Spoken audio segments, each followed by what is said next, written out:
대세 상승장이 오면은 뭘 사도 올라간다 뭐 이런 얘기가 있는데 다 듣기 좋은 말이지 갈론만 가는 그런 시장이 꼭 반등장에서 나오기 때문에 이 부분을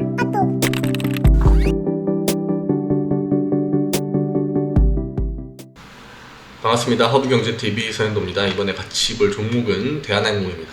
대한항공 관련해서 아시아나항공의 그 CB 관련된 뉴스가 있더라고요. 근데 이전에 대한항공 같은 경우에는 이제 주요 은행, 국제은행에서 이제 주식으로 전환을 했는데 아시아나항공은 그냥 이 회사채에 대해서 중도 선언한다고 합니다. 1,800억 원, 그리고 산은과 수은 은행이죠. 네, 산업은행 네, 이쪽은 다 주식을 전환하지 않는다고 합니다. 네, 나와 있죠. 아시아나항공이 2020년 6월 코로나 시기에 항공주들 대부분 시비를 많이 발행을 했습니다. 예, 회사가 거의 이제 업무적으로 사업적으로 마비가 됐었던 시기이기 때문에 시비를 많이 찍었는데 빌린 자금의 일부를 산업은행과 이쪽에 상환한다고 합니다. 수출입은행에 전액 상환할 여력이 부족해 우선 1,800억 원만 갚는다고 합니다. 일단은 아마 이자 부담이 있을 겁니다. 예, 이런 상품 같은 경우에는 아마 이 금리가 아예 고정금리로 나가는 게 아니기 때문에 예, 아마 이자 압박이 있었을 거고, 그리고 이제 은행 같은 경우도 그냥 돈으로 아마 받는 걸로 선택을 한 것 같습니다. 아시아나항공이 제가 알기로 이제 CB 그 전환 가격이 지금 주가 비교했을 때 크게 메리트가 없을 거고, 사실 돈으로 받는 게 주주분들한테는 더 좋죠. 왜냐면은 이러한 CB가 추가 전환돼가지고 이제 추가 상장이 되면은 기존의 주식의 가치가 희석이 될 수가 있기 때문에 주주분들한테도 그렇고 뭐 지금 서로 다 괜찮은 상황이 아닌가. 현금이 있으면은 이러한 빚은 일단 빨리빨리 갚는 게 좋고, 대한항공 같은 경우에는 실적이 코로나 시기에도 계속 좀 좋게 유지가 됐었기 때문에 최근에는 실적도 굉장히 좋았고, 그래서 그냥 제가 볼 때도 다 괜찮은 선택이 아닌가 이렇게 생각됩니다.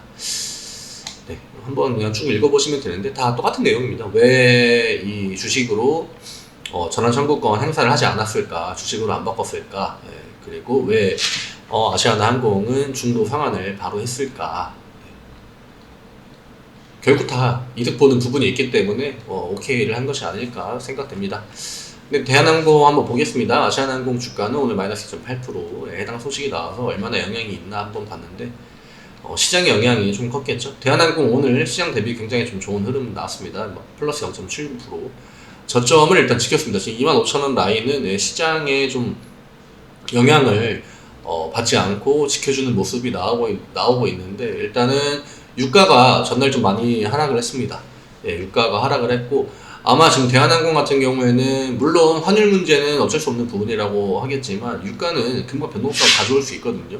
환율 같은 경우는 지금 미국이 금리를 계속 올려나가고 있는 상황이기 때문에 이거는 달러 강세는 어쩔 수 없는, 앞으로도 좀 지속이 될 것 같은 그런 부분인데, 유가는 증산만 좀 해주고 그 다음에 이제 수요 공급만 원활하게 밸런스를 조정을 해준다고 하면은 또 이 굉장히 빠르게, 예, 물론 그 시기가 막 뭐 하루 이틀 안에 되진 않겠지만 그래도 어쨌거나 유가는 단기간에 좀 조정을 받을 수 있기 때문에 이런 것들이 대한항공에는 좀 지금 이 티켓값, 이 유류 할증료 이런 게 포함이 되기 때문에 티켓값이 너무너무 비싸죠. 국제선을 회복을 했지만 해외여행을 쉽게 갈 수 없는 상황. 왜냐? 이 티켓값이 너무 비싸다.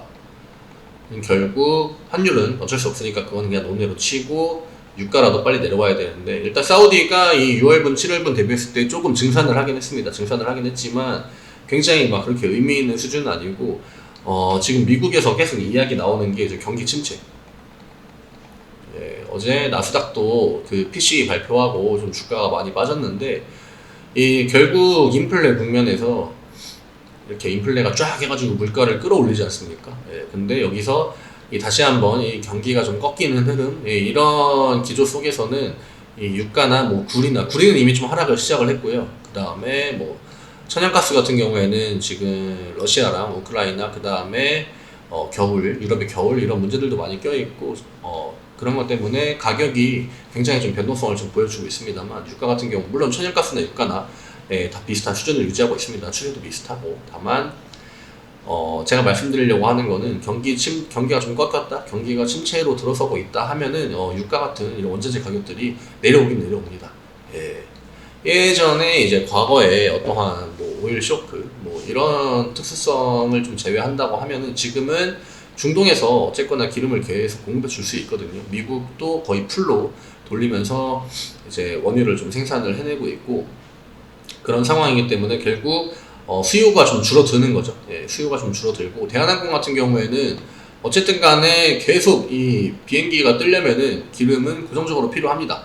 물론 지금 이제 국제선 뭐 노선이 완전하게 회복은 되지 않았기 때문에 아직까지 막 수요가 이렇게 크게 올라온 상황은 아니겠습니다만 결국 회복을 해 나가야 되는 과정 초입에 있는 거죠. 지금 이렇게 코로나 때문에 꺾였다가 국제선이 다시 이렇게 늘어나는 상황에서 이게 좀 해석하기가 난해한 부분이 있습니다. 경기 침체가 온다고 하면은 물론 대한항공도 영향을 받겠지만 이러한 시그널이 나올 때 유가는 하락을 하거든요. 근데 유가가 하락하는 거는 대한항공한테 있어서는 어떻게 보면 그 실적이랑 가장 크게 연관되는 부분이 유가다. 그래서 유가가 지금 추세를 좀 유지를 해주면서 빠르게 $100 이하로 지금 뭐 WTI, 서부 텍사스유나 브렌트유나 북해산 브렌트유죠. 네. 북해산 브렌트유나 전날은 좀 많이 하락을 했습니다. 다 3%, 4% 정도 하락을 했기 때문에 $100 이하로 좀 빨리 내려와서 이게 진짜 기업들의 수요가 줄어서 가격이 내력이 오는 거든 아니면은 진짜 뭐 경기 침체가 와가지고 이 가격이 내려오든 간에 어쨌든 간에 대한항공 입장에서 유가는 떨어지는 게 좋습니다. 예, 진짜.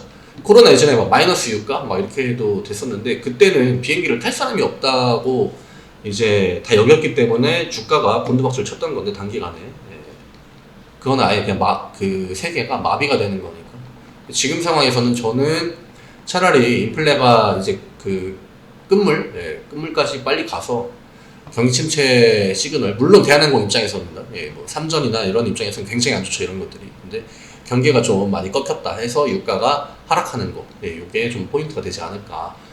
항상 인플레의 끝은 지금 맨날 인플레 물가 상승 얘기 나오지 않습니까? 근데 인플레가 끝낸다는 신호는 이러한 원자재 가격에서 먼저 나옵니다. 원자재 가격이 꺾이는 거. 그래서 일단 저는 오늘 대한항공의 주가는 그 유가 영향을 조금 받지 않았을까 이렇게 좀 생각을 하고요. 차트상으로는 뭐 저점 구간을 지켜주면서 오늘 시장 대비해서 굉장히 좋은 양호한 흐름을 보여줬기 때문에 크게 드릴 말씀은 없습니다. 왜냐하면 2,005만도 지켰고 그렇다고 26,000원을 뚫어준 것도 아니기 때문에 주가는 일단은 버텨줘야 되는 데서 잘 버텼다. 시장의 영향을 크게 받지 않은 거. 왜 받지 않았을까 생각해 본다고 하면은 환율은 오늘 장중에도 올라갔습니다. 다만 유가는 떨어졌다. 유가는 떨어졌다. 요거를 일단 생각하시면 될 것 같습니다. 대한항공은 환율, 그 다음에 유가입니다. 지금 환율 때문에 이 기름을 사올 때도 좀 비싼 돈 주고 사와야 되기 때문에 그런 거. 그 다음에 이제 정부에서 어떠한 뭐 유류세나 유가 관련된 그러한 뭐 혜택 같은 거 이런 거 좀 빨리 해주고 물론 이게 체감이 그렇게 크게 되진 않을 겁니다. 되진 않을 거기 때문에 결국 그냥 일단 유가 떨어지는 거. 수급은 오늘 개인 매도했습니다. 기관이 오랜만에 진짜 오랜만에 왔네요. 연기금이 대한항공을 사기 시작했습니다. 그리고 금투도 오늘 좀 유의미한 수량을 매수해줬고 보험, 투신 다 매수해줬습니다. 연기금이 지금 거의 한 10일 동안 제가 대한항공 얘기하면서 기관이 사줘야 된다 얘기했는데 경기에 좀 민감한 근데 유가가 좀 빠지려고 하니까 매수를 들어온 건지 요거는 연기금의 이 매수가 한 최소 이틀에서 3일 정도 3거래일 이 정도 유지가 되는지 한번 봐야 됩니다. 그리고 오늘 외국인 나갔거든요. 근데 외국인 나간 거 오늘 같은 날은 사실 그렇게 크게 문제가 되진 않을 것 같고 그동안 이 외국인이 매수를 해줄 때 주가가 크게 이렇게 반응을 못 했거든요. 그러니까 지금 일단은 오히려 외국인은 조금 매도를 치더라도 물론 외국인이 매수까지 해주면 더 좋겠죠. 그리고 이 기관 쪽 매수가 좀 이어지는지 오늘 22만 7천 주 찍혀있는 거는 저는 어느 정도 의미 있는 숫자라고 보고 있습니다. 제가 늘 대한항공이 주가가 좀 회복을 빨리 하려면은 기관 수급이 들어와줘야 된다. 특히나 뭐 금투는 논외로 하더라도 투신이나 연기금 쪽에서 들어와 줘야 된다 했는데 오늘 일단 하루 나왔습니다. 요거 지켜봐야겠죠. 이게 바로 다시 또 매도로 막 매도에 8만 주 9만 주 찍힌다. 그거는 그냥 단발성. 오늘 너무 기관 입장에서 살 게 없어가지고 그냥 대한항공 사줬다 이렇게 해석할 수밖에 없겠죠. 근데 이게 막 이틀, 3일, 일주일 이런 식으로 쭉 연속성을 보여준다고 하면은 그때부터는 이게 유가가 떨어져서 혹은 대한항공이 앞으로 조금 어떠한 기대감에 의해서 기관 쪽 주체들이 매수를 해주나 보다 이렇게 그때는 조금 더 마음 편하게 버틸 수 있겠죠.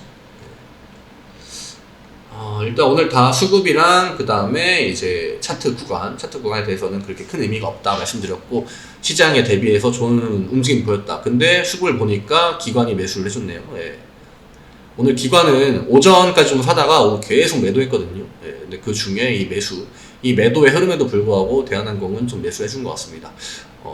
이거는 대한항공 주주분들에게 조금 기대할 만한 부분이 아닌가 하면서 오늘 영상은 여기에서 좀 마무리를 하겠고요.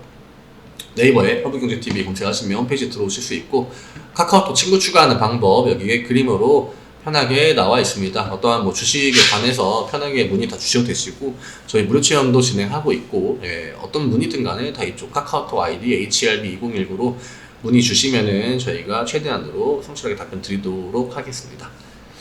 네, 오늘 시장을 많이 걱정했는데, 저는 유가가 전날 많이 빠진 걸 보고 대한항공은 오늘 좀 그래도 버틴다고 하면은 이제 앞으로 유가가 떨어질 때마다 대한항공이 좀 반등할 수 있는 계기가 되지 않을까 이런 식으로 생각을 하고 좀 보고 있었습니다. 근데 나름 좀 잘 버텼고 기관 수급 들어온 것도 유의미하다고 아직까지는 보고 있습니다. 다음 주 중요하겠죠? 다음 주 수급 지켜보시면은 많은 투자하시는 데 도움 될 것 같습니다. 다음 주 월요일에 인사드리겠습니다. 주말 잘 보내시길 바라겠습니다.